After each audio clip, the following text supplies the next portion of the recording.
Everywhere he went, death followed. Even the mightiest sorceress could not face it. The night grew darker, the wind blew, and even the power of God seemed at a loss. Her sister Junia was going to kill this demon, come hell or high water. Hijun was a tormented soul, and even the church could not cast away the demon inside. The priests were out of their depth, reaching out to forces outside the church. They invited Sister Junia, who was a dark nun, living by religious principles, but also an expert in shamanism. She stood in front of this deadly force, directing the priest to help her by sharing words of prayer. When she realized how powerful the demon was, she poured holy water to put it to sleep. She believed the only way to heal this boy was an exorcism, but that wasn't her greatest battle. She had to fight the church to give her their blessing, but the church believed in principles and ordination, and Sister Junia was just a nun, and thus the church could not allow her. She left a room that she believed had weak men, as they made a decision to try a medical process. They took the boy to the hospital to recover, under the jurisdiction of Father Paolo. But while at the hospital, Sister Junia heard some terrible news. Her constant smoking had destroyed her lungs, and she was living on borrowed time. The doctors tried to set up appointments for her to start a treatment process, but all she cared about was her gift. She went to see the father of the hospital, who believed with psychotherapy and medicine, Hijun would be just fine. He thought exorcism was an outdated practice and should be banned from the church. Hijun's mother watched as her son had completely stolen her life from her. All she received were persistent calls of the debt she owed. She had gone to extreme lengths to save her son, and she was tired of living. In the midst of her conversation with Father Paolo, a disgruntled nurse burst in. They went outside to see what had happened. She jumped from the 3rd floor and lost her life immediately. But while everybody left, Sister Junia spoke into the air. She could sense her presence around her and cast it away. And right behind her was a woman who was in marvel. They glanced at each other in the most captivating way. But Sister Junia reached out to her later.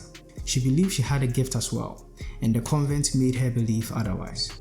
At a young age, she was also given the gift of seeing, but the church tried to downplay it, making her accept her role. Sister Junia gave her the file of Hijun to read, to make her realize medicine was not going to solve its problem. She thought Junia was sanctimonious, but she read the file, and she could barely sleep that night. Somehow, after a mysterious nightmare, Sister Junia called to tell her exactly what happened in her dream, and she finally gave her a chance. They took the boy to a known monastery to perform a dangerous ritual, but the forces in the boy ended up destroying everything around them. The sorceress bled, and the animals died. Due to their terrible plan, Michaela takes the boy back to the hospital, where she was reprimanded by the priest. The priest convinced her they were going to save the boy with medicine, just like they did with her. While she left his office, she was met by a woman who told her goodbye because she was going to see her son. But she realized that her body decayed in front of her and rushed to a hospital room, where they had called her time of death. All she did was tear up. Elsewhere, Father Paolo also realized quite quickly that the demon was strong and took the boy to people outside the church. Michaela noticed this and ran to Junia immediately. They drove through this mystic and foggy road to an esoteric church compound. On arrival, they realized all the goats were dead, and thus the spirit was close by. They found Father Paolo completely broken. He had locked the boy in the church premises, and Junia found it weird that for a man who did not believe in possession, he took such an extreme precaution. They opened the door and spoke to Hee-joon. He told all of them about their darkest past. He made a priest want to kill himself, and Michaela tried all the best to stop him. Junia called upon the name of the Lord, but the Lord was literally shaking. Sister Junia realized this and made a move to save the boy. But in her attempt, the demon tried to kill her, and Michaela had to decide between saving the priest and the nun. She made a bold move to save the nun, pouring holy water on Hijun, while the priest ended up saving himself. Now the church was completely afraid of this powerful force and gave Sister Junia their blessing to perform the exorcism. But even with their blessing, they tried to tie her hands. She needed a priest from the church, but all they could offer were resources. The church gave her direct orders to kill the boy if they could not kill the demon. Since the priest insisted on not helping, she reached out to the shamans, but with what they had faced beside the sea, they made excuses not to join. All that was left was Michaela and Junia. The goal was very simple. They had to find out the demon's name so they could cast it out. Father Paolo came to pray and give his blessing while he left them alone.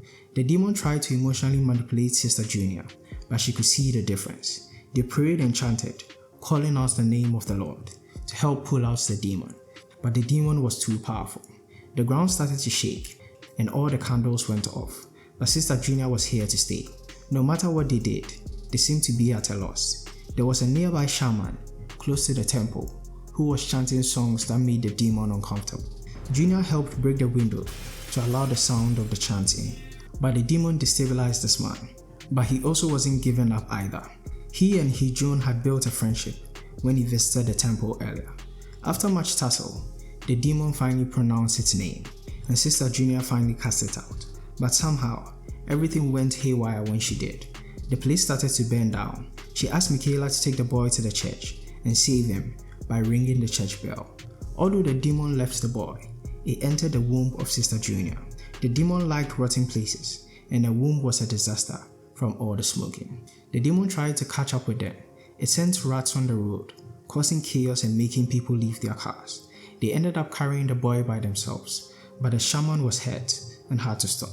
It was left with Michaela, and after a lot of falls, she rang the bell 3 times, and Sister Junia was at peace. She prayed and walked into the fire, taking the demon with her. She hoped to die with the monster. A man is found grown, visiting Sister Junia's gravesite. Shortly after, Sister Michaela appears as they take a ride together. The boy was Hee-joon, and all he wanted to do now was go on missions, looking for the 12 manifestations and casting them out. Moral of the story?